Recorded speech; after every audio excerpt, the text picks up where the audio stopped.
In your will, you specify how you want things to be done, how you want your property to be distributed. I see a lot of you guys are homeowners now. Congrats on that. Who's gonna get the house when you're gone?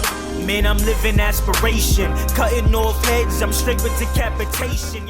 Good morning, everybody. I hope everybody had a good night's rest. I hope you guys are ready to get started with your day. And, thank you for listening once again. And today what I wanted to talk about was quickly what's been on my mind. And this is as far as financial planning goes, looking up helping you guys with your finances, right? So the biggest thing that I wanted to talk about today was wills and stress the importance of having one and getting started today and why you shouldn't wait. Right? And one of the statistics that I've seen shows that 50 to 60% of Americans don't have a will. And this is a problem, especially for, lower income, middle class workers who feel like, that's something to do when you're wealthy. No. That is something that everybody should be doing, right? And I'll give an example in my own life. Why? And I'm younger, right? 25, so I'm gonna explain to you why it's important even for me to have one. I used to think before too that that's something to be done when you have, an extreme amount of wealth, something that can happen later down the line. But what I realized too, even for myself, right? I'm in a relationship with D, for example, right? We're not married yet. We've been building together. I have, my own assets and things like that. I have businesses, investments, etc. But if I was to pass away tomorrow, for example, right? And I know this is uncomfortable, so I'm giving a disclaimer here, because it's uncomfortable for a lot of people to look death in the eye and prepare for a life after them, especially when we're younger. It's something we don't really want to think about, but it's important that we do it, and it's the most responsible thing to do, right? So for example, me and my relationship with D, like I said, we've been building together, etc., right? We're not married. So if I was to pass away tomorrow or today, she would not be entitled to get anything if I didn't write a will, right? If I don't write a will, it's going to be up to the state's laws, right? So this is what the state would determine. Most of the times, right, the heirs are going to be people that are blood relatives of mine if I do not write my own will, right? And because we're not married, we don't get that spousal treatment neither.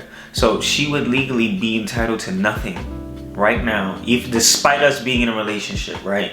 Despite that, she'd be legally entitled to nothing. So what happens when I'm gone and she's struggling, right? And we've been building things together. I've been building up things. I would want her to have some. So the only thing I can do, right, is write a will.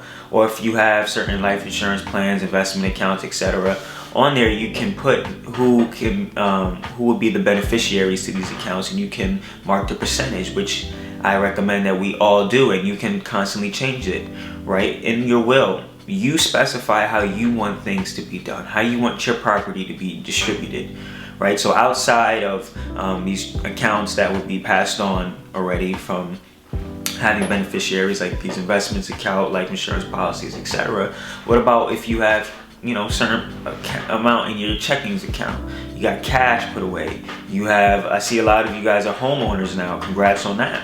Who's gonna get the house when you're gone? If there's specific people that you want to receive certain property of yours, if there's a certain percentage you want certain people to have of your property, you can write this out, and you can change it over time as things happen in your life, right? You may get 5 years down the line and you have a different idea. You want different people to obtain this, maybe it's a different amount, and you can constantly change that, right? But it's important that we don't push these things off. Like I said, we push off retirement, right? We push off our health, we push off this, we push off our dreams, we push off careers, we push off everything, right? We delay everything. But this is something that we should do now, because the people that we love, the people that are depending on us, need us to be responsible enough to write out what we would like. And we can have that kind of conversation. You can have that conversation with your loved ones. I know it's uncomfortable, but these are necessary things to talk about. That way, when you're gone, it's easy. Everything was already set out. And then you can start while you're living to plan for those certain things, right?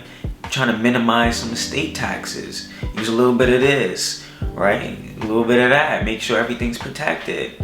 Making sure everything's gonna be good for when you're gone. And I think that's something that we owe ourselves, and I think that's something that we owe our loved ones to do. And it doesn't cost much to get a will done at all. You know, there's different types of wills. If you know, I can talk about that all in detail another time. I just want to keep it short for you guys right now. But just stressing the importance as we're building. For those of us that are younger, we're building now. You know, it's important that we have these wills in place and we change them as we continue building. For those of you that are older, you already have so much assets. It's important that you set these out so your children, grandchildren, everybody is set the way you want them to be set. It's up to you. It's in your control. You lay down the rules of that, right? And obviously you got to talk with an attorney to figure out all the details. You know what I'm saying? So, but the thing is you get to set it your way instead of letting the state determine how they want to do it. And that leads, I'm pretty sure you may have seen it in real time. You've seen it in movies where families fighting over, you know, certain loved one didn't leave a will behind, and now they're fighting over the assets. There's this. Now they got to go to court litigation. Now there's extra fees, and it's a whole mess. It's a whole mess, and you don't want to deal with that, right? You want it to be as easy as possible when you're gone. Whether that's, you know, a business succession, if you have businesses, how the business is going to go, your interest in the business is going to go when you're gone, getting that set up, preparing yourself. You know, so I just want to stress that 50 to 60% of Americans don't have a will. And it's crucial that we get it done today. You know, just think about what would happen if you're gone. And I know that's uncomfortable, like I said, but when you do those deep dives, when you do that self-reflection, you know, that's when you have the biggest realizations. That's when you get to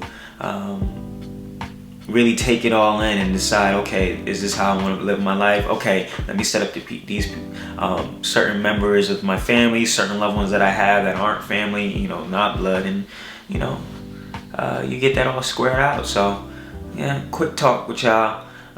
You know, we could go into details if you're interested in learning more. You know, obviously just reach out to me. And we can go from there. So, yeah, have a good day. We'll talk later. Pray when it's time to ride, I never crash like Susie. Lyrics make you woozy, inspired by Juicy. The way to branch out is to kill all of these loose